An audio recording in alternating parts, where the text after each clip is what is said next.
than those of us right now probably currently constituted would believe. That's right, Rush. But I want to ask you a question here. You know, it's every Rush baby's dream out there that we'd have you, El Rushbo, as our big commencement speaker at the big one. The big one's at football field at the Tower of the University of Texas. When is that, by the way?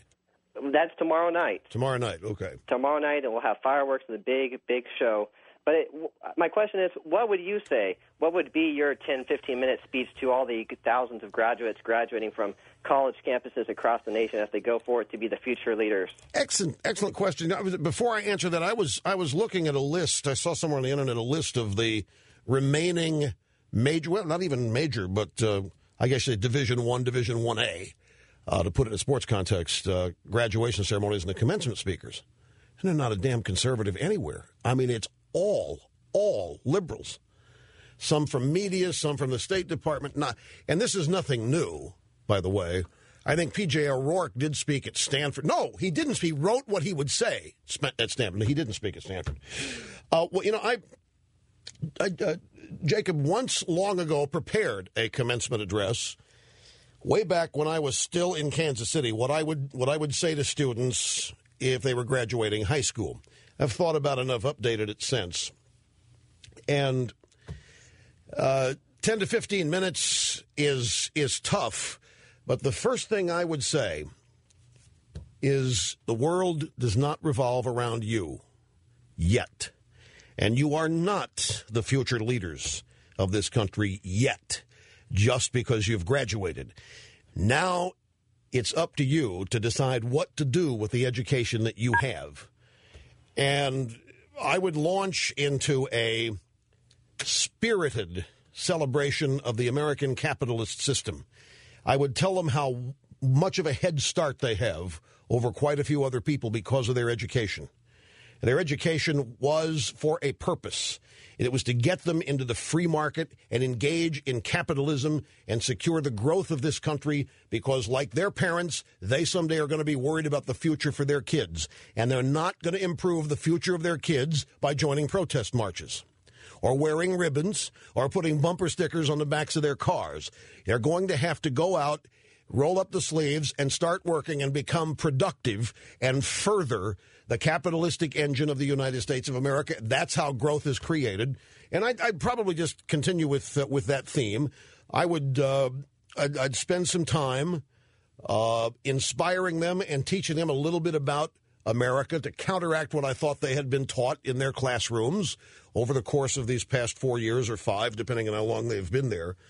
But it would be optimistic, it would be upbeat, it would be positive. You live in the greatest country in the world, and you're going to hear every day how we're the worst. You're going to hear how we're responsible for global warming and we're destroying the world. We are not anything but the world's solutions. We are not the problem in the United States of America. And I would try to instill in them a pride for being Americans, something that would swell their chests. And I would take them through this country and various things that they should be proud of and can be proud of because it's necessary, because they're going to be bombarded daily in news, co-workers, and so forth, with people whining and moaning and complaining it can't get done, America's evil. And basically it would just, my objective would be optimistic inspiration. I would hope, this is a little bit of a stretch, but I would hope that immediately after the graduation, they would eschew the party and head right to a job interview. That's how inspired. They wouldn't do it. Of course, I want them to go to the party. But, love for the country, appreciation for it, understanding their role in it.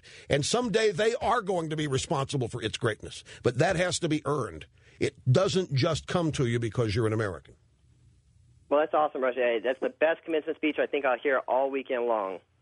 Well, that's just ad-libbed off the top. I'd have to put a little more thought into it, Jacob. Do I remember you, Jake? You've called here before, right? I have. About 2 years ago, John Kerry came to campus after he was done with his campaign, and I called you up to see if it was worthwhile to go hear him speak.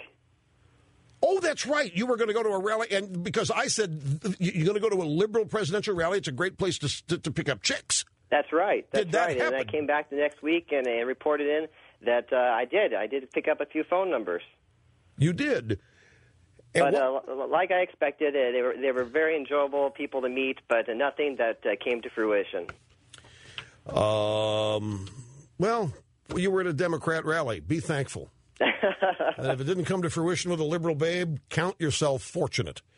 I agree. And you exposed it. I'll tell you something else I would talk to these graduates about, and that's failure and how everybody does it.